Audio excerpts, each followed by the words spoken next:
4 KG ওজনের বড় কাতল মাছ রাতে করলাম ভাজি, সাথে আলু ভর্তা আর ডাল। আর কি লাগে বলো তো রাতের খাবারে। হ্যালো এভরিওয়ান, ওয়েলকাম নতুন ব্লগে। সবাইকে জানাই নমস্কার ও আদাব। তো এটা কিন্তু বিকেল বেলা, মানে তোমার দাদা যখন দুপুরে খেতে এসেছিল মেয়েকে স্কুলে নিয়ে আসার সময়, তারও আগে এই মাছটা আর কি এনেছে। এটাকে 4 কেজি ওজনের কাতল মাছ তো কেটেই নিয়ে এসেছে।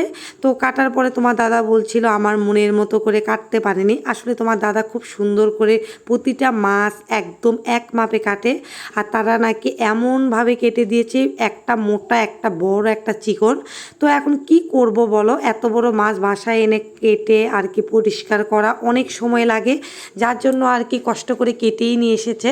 তো দেখো আমি গামলাতে ধুয়ে নিচ্ছিলাম, সেটাতে হলো না, পরে আমি বেসিংয়ে ভালো করে ধুয়ে প্যাকিং করে রাখছি আমাদের চাহিদা অনুযায়ী আর কি ভাগ করে রাখছিলাম। তো মোটামুটি সবগুলো মাছই ফ্রিজে রেখে দিব। তখন আবার ভাবছিলাম যে এত সুন্দর টাটকা ফ্রেশ মাছ না খেয়ে কিভাবে পারা যায় বলো তো। আর আমার মা সবসময় একটা কথা বলে যে কোনো জিনিস বলতে কোনো খাবারের জিনিস না খেয়ে নাকি রাখতে হয় না। তো রাতের জন্য 3 পিস রেখেছি আমার মেয়ের আর মেয়ের বাবার জন্য, আর সবগুলো আমি প্যাকিং করে রেখেছি। আর মাথা যেহেতু অনেক বড় ছিল আলাদা আলাদা করে রেখেছি, যেন একটা মাছ প্রয়োজন অনুসারে মানে মাছের মাথাটা রান্না করতে পারি। আর এটা কিন্তু রাতে মানে খাবার খাবো, তাও 9টার মতো বাজে। তো আমি ফ্রিজে রেখে দিয়েছিলাম নর্মালে, আর সবগুলো তো ডিপে রেখেছি।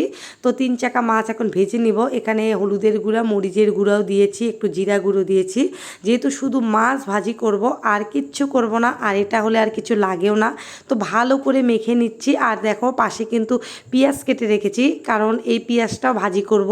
মাছ ভাজির সাথে পেঁয়াজ ভাজি কিন্তু আরও ভালো লাগে। তো কড়াইয়ে মানে প্যানে আমি তেল গরম করে নিয়েছি, এখন মাছগুলো ভালো করে ভেজে নিব। আর আমি লো হিটে করে ভেজেছি, যেন মাছটা ভিতর থেকে সুসিদ্ধ হয়ে যায়। মানে অনেক সময় হয় না যে উপরে একদম করকরে হয়ে যায় কিন্তু ভিতরে কাঁচাই থেকে যায়। তো মাছটা আরেকটু লো হিটে ভাজতে দিয়ে আমি এখানে আলু ভর্তা করে নিব। আর আমি কিন্তু আলু ভর্তা করি না, তোমার দাদাই সুন্দর করে আলু ভর্তা করে, তার হাতের আলু ভর্তাই আমার মজা লাগে। কিন্তু কিছুদিন হলো তার হাতটা কেটে গিয়েছে, মানে হাতের উপরে টিন লেগে কেটে গিয়েছে, যার কারণে সে হাতের মানে কিছুই করতে পারে না, অনেক কষ্ট, বিশেষ করে জলের কাজ ঝালের কাজ এগুলো করে না। তো আমি এই জন্য আর কি ভর্তা করছিলাম।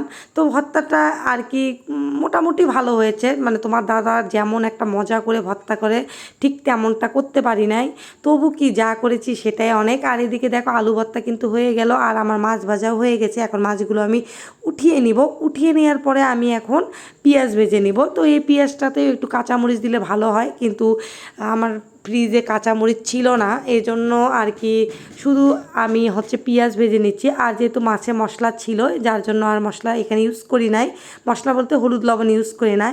আর এদিকে আমি হচ্ছে মাছ পেঁয়াজ ভাজতে দিয়ে অন্যদিকে গেলাম, মানে ছেলের কাছে এসে দেখি পেঁয়াজগুলো একটু মানে বেশি আর কি করকরে হয়ে গিয়েছে। তো দেখো আলু ভর্তা আর হচ্ছে মাছ ভাজি রেডি, এখন আমি খাবার খেয়ে নেব। আর এখানে দুপুরে রান্না করা মসুর ডাল ছিল, পাতলা মসুর ডাল পেঁয়াজ রসুন দিয়ে, সেটাও গরম করে নিলাম। এখন সবাইকে বললাম যে গরম গরম মাছ ভাজি তোমরা খাবার টেবিলে চলে আসো। আর এই মাছ ভাজিটা কিন্তু আমি খাবারের আগেই করেছি। মেয়ের বাবা বলতেছে মাছ মাংস মানে এই যে মাছের বোনা মাংস সবচেয়ে বেস্ট খাবার এটা। আলু ভর্তা, ডিম ভাজি, মাছ ভাজা এগুলো কিন্তু খুবই মজার খাবার। আর এত মজা ছিল এই মাছটা, আর যে কোনো মাছ বড় হলে কিন্তু বেশি মজা লাগে, আর সেটা যদি টাটকা হয় কাতল মাছ আরও মজা ছিল খেতে।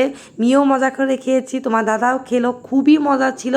আর তোমরা কিন্তু এভাবে মাছ ভাজা খেয়েও খুব ভালো লাগবে খেতে। তো যাই হোক শেষে আবার ডালও নিলাম, ডাল দিয়ে আরও অস্থির লাগলো। তো আজকে ভিডিও পর্যন্তই, সবাই ভালো থাকো, আর ভিডিওটি লাইক কমেন্ট শেয়ার দিও, ফলো দিও, টাটা।